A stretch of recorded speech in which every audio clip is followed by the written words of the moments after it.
അപ്പോൾ നമ്മൾ ഇനി അടുത്തൊരു സ്റ്റോറിയിലേക്ക് പോവുകയാണ്. മത്സ്യകൃഷി തുടങ്ങിയാൽ എങ്ങനെയെങ്കിലും അത് ചിലപ്പോൾ ഒരു ഘട്ടത്തിലൊക്കെ കാലാവസ്ഥയും ഒക്കെ ചിലപ്പോൾ അത് നഷ്ടത്തിലാവാൻ സാധ്യതയുണ്ട്. പക്ഷേ പലരും വിജയിക്കുന്നതാണ്. ഇവിടെ ഒരു കർഷകൻ മത്സ്യകൃഷി തുടങ്ങി നഷ്ടത്തിലായി. പക്ഷേ തോറ്റുകൊടുക്കാതെ കൃഷിയിടത്തിൽ ഒരു ടൂറിസം സാധ്യത തിരിച്ചറിയുകയാണ്. അതിൽ വിജയം കണ്ടെത്തിയ ഒരാളാണ് അടിമാലിയിൽ നിന്ന് ചേരുന്ന ജോൺ പറ്റാസ്. ജോൺ പറ്റാസിൻ്റെ ഫാമിൻ്റെ വിശേഷങ്ങൾ അറിയാൻ നമുക്ക് എബിൻ ജോസിൻ്റെ കൂടെ പോയി വരാം. മനോഹരമായ കാഴ്ചകളാണ്. അവിടെ ഒരു ടൂറിസം സാധ്യത കണ്ടെത്തിയ ആ കർഷകനിലേക്ക്.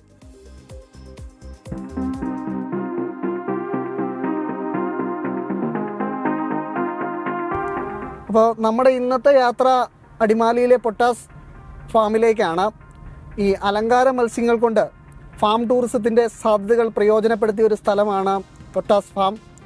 അവിടെ ചെന്ന് അവിടുത്തെ കാഴ്ചകൾ നമുക്ക് കാണാം.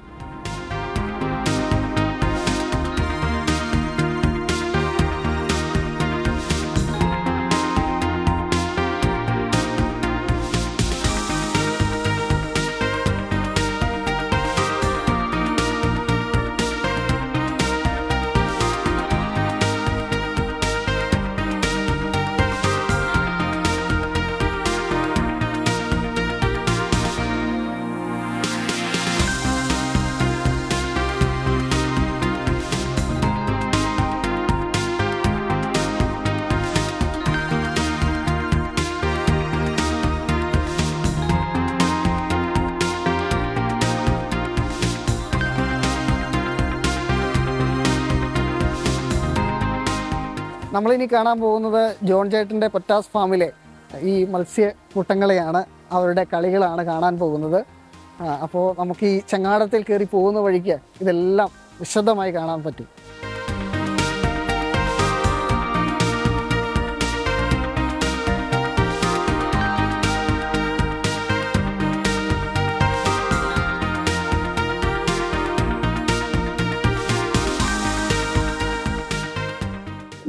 ഈ മീൻകൂട്ടങ്ങളെല്ലാം കൂടെ വന്നിട്ട് നമ്മുടെ കാലിൽ ഇക്കിളിയാക്കിക്കൊണ്ടിരിക്കുകയാണ്.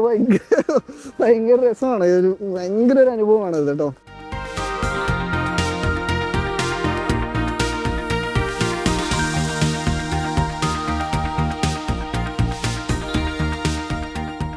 അത് നമ്മുടെ ആദ്യത്തെ ഒരു അനുഭവമാണ്. കാരണം നല്ലൊരു ഇത് തന്നെയുണ്ട. കാരണം നമ്മൾ സാധാരണ ഇങ്ങനെ പോയിട്ടുണ്ട് എങ്കിൽ പോലും അത്ര ഇതില്ല. പക്ഷെ ഇവിടെ ഒരു ലാട്ട് മീനുണ്ടെന്ന് തന്നെ പറയാം. ഇഷ്ടംമാതിരി ഉണ്ട്. കൊള്ളാം.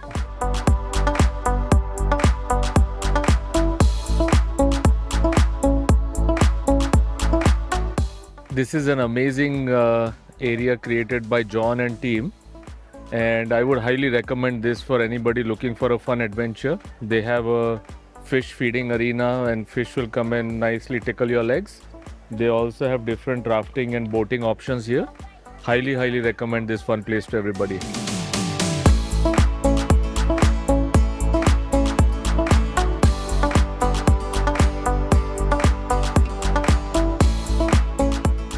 ആയിരത്തി 1970 മുതൽ ഞാനിവിടെ കൃഷിവലനായിട്ട് കഴിയുന്നു. 2000 ആണ്ട് മുതൽ ഈ ലേക്ക് ഉണ്ടാക്കുന്നു.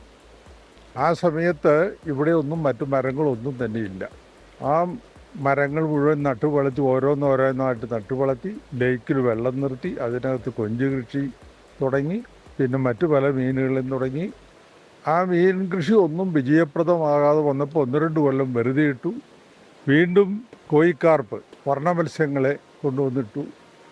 അത് വളർന്ന് കയറി വന്നപ്പോഴേക്കും മറ്റു പല ബന്ധങ്ങളും എനിക്കുണ്ടായി. Chairman of the planning commission of India Ahluwalia ആയുടെ ഒരു സ്റ്റേറ്റ്മെൻ്റ് ഉണ്ടായിരുന്നു. കേരളം കൃഷിയുടെ പുറകെ പോകാതെ ടൂറിസത്തിന് പുറകെ പോവുകയാണ് വേണ്ടതെന്ന്. അപ്പോൾ ഇതെല്ലാം കൂടെ ഇങ്ങനെ കുഴച്ചും പറിച്ചും വന്നപ്പോൾ നമ്മളറിയാതെ ഒരു ടൂറിസം ആംഗിളിൽ ചിന്തിക്കാൻ ഇടവന്നു. അങ്ങനെ വന്ന് ഈ വർണ്ണ മത്സ്യങ്ങളിൽ ഇടയ്ക്കോടെ ചങ്ങാട യാത്ര ഒന്നിട്ടു. ചങ്ങാടത്തിൽ പോയപ്പോൾ ആളുകൾ ചിലരൊക്കെ കാല് വെള്ളത്തിലിട്ടു. അപ്പോൾ അങ്ങനെ വന്നപ്പോൾ ഈ മീനുകൾ കൂട്ടം കൂടി വന്നു. അപ്പോൾ ഇതിനങ്ങനത്തെ ഒരു സ്വഭാവം ഉണ്ടെന്ന് നമ്മൾ മനസ്സിലാക്കിക്കൊണ്ട് അതിനെ പ്രോത്സാഹിപ്പിച്ചു. മനസ്സിൽ വരുന്ന ചിന്തകൾ അപ്രായോഗികമാണെന്ന് പലർക്കും തോന്നാമെങ്കിലും നമുക്ക് ശരിയെന്ന് തോന്നുവാണെങ്കിൽ ചെയ്യണം. ചെയ്തിട്ട് തെറ്റാണെങ്കിൽ അത് മാറ്റിക്കളഞ്ഞേക്കും, എന്നിട്ട് അടുത്തതിലേക്ക് കടന്നു. അങ്ങനെ ഓരോന്ന് മാറ്റി മാറ്റി മാറ്റി വന്നാണ് ഇത് ഇങ്ങനെയായത്. ഇത് മാത്രമല്ല, എൻ്റെ ജീവിതത്തിൽ അങ്ങനത്തെ 100 അനുഭവങ്ങൾ വേറെയുമുണ്ട്.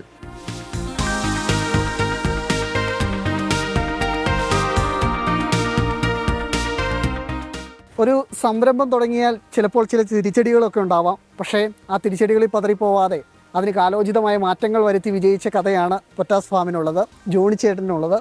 അപ്പോൾ മൂന്നാറൊക്കെ പോകുന്ന ആളുകൾ പൊറ്റാസ് ഫാമിൽ വന്ന് ഈ കാഴ്ചകളൊക്കെ ആസ്വദിച്ച് പോവുക എന്നുള്ളതാണ് പറയാനുള്ളത്. ക്യാമറമാൻ അദീഷിനൊപ്പം എബിൻ ജോസ്, 24. ഇതൊരു അടിപൊളി സ്ഥലമാണ്. മുമ്പ് ഒരു 2 വർഷം മുമ്പ് അവിടെ പോയിട്ടുള്ള ആളാണ് ഞാനും. പക്ഷേ ഇപ്പോൾ അതിനേക്കാൾ ഏറെ സിപ്പ് ലൈനും അവിടെ കുറേ ആക്ടിവിറ്റീസ് ഇവിടെ വന്നിട്ടുണ്ട്. അഡ്വഞ്ചറസ് ആക്ടിവിറ്റീസൊക്കെ അന്ന് ഇങ്ങനെ ഡെവലപ്പ് ചെയ്ത് വന്നുകൊണ്ടിരിക്കുകയായിരുന്നു. ഇപ്പോഴത്തെ കാഴ്ചയിൽ കുറേ കൂടി റൈഡുകളൊക്കെ കുട്ടികൾക്കുണ്ട് എന്ന് മനസ്സിലാവുന്നു. അപ്പോൾ നോക്കൂ, ഒരു മനുഷ്യൻ കൃഷിയിലേക്ക് ഇറങ്ങി അത് പരാജയപ്പെട്ടുകൊണ്ട് അവിടെ തളർന്നു പോയില്ല. അദ്ദേഹത്തിൻ്റെ ഇച്ഛാശക്തി അല്ലെങ്കിൽ നിശ്ചയദാർഢ്യം കൊണ്ട് ഒരു മികച്ച ടൂറിസ്റ്റ് സ്പോട്ടായിട്ട് മാറ്റിയിരിക്കുകയാണ്. അപ്പോൾ മൂന്നാറിലേക്കൊക്കെ എറണാകുളത്തുനിന്ന് പോകുന്നവർക്കൊക്കെ ഈ അടിമാലി വഴി പോകുമ്പോൾ ഉറപ്പായിട്ടും പോകാൻ പറ്റുന്ന ഒരു സ്ഥലമാണ്. പ്രത്യേകിച്ച് കുട്ടികൾക്കൊക്കെ ഒരുപാട് ഇഷ്ടപ്പെടുന്ന കാഴ്ചകളുണ്ട് അവിടെ. ഈ മീനുകൾ ഇങ്ങനെ വന്ന് കാലിൽ ലിക്കിൽ കൂട്ടുന്ന ഒരു അനുഭവം, അത് ചിലപ്പോൾ നമുക്ക് ഇങ്ങനെ അനുഭവിച്ചറിയാൻ പറ്റില്ല. ആ മീനുകളുടെ കാര്യം അദ്ദേഹം പറഞ്ഞു, കോഴിക്കാർപ്പാണ്. ഒരുപാട് പേര് ആ മീനുകളെ പറ്റി നല്ല മനോഹരമായ ഓറഞ്ച് മത്സ്യങ്ങളെന്ന് കമൻറ്റ് ചെയ്യുന്നുണ്ട്. ഏതായാലും മോഹൻ പറയുന്നുണ്ട് കൃഷിയിടത്തിൽ നിന്ന് ടൂറിസത്തിലേക്ക്, അത് കാണേണ്ടത് തന്നെയാണ്. അത് കണ്ടറിഞ്ഞല്ലോ. അപ്പോൾ അദ്ദേഹം ഒരു ഇൻസ്പയറിങ് ഒരു കർഷകനാണ്, അല്ലെങ്കിൽ ഒരു ഓണ്ടർപ്രണറാണ്. അപ്പോൾ ഇതുപോലുള്ള ഐഡിയ ഇനിയും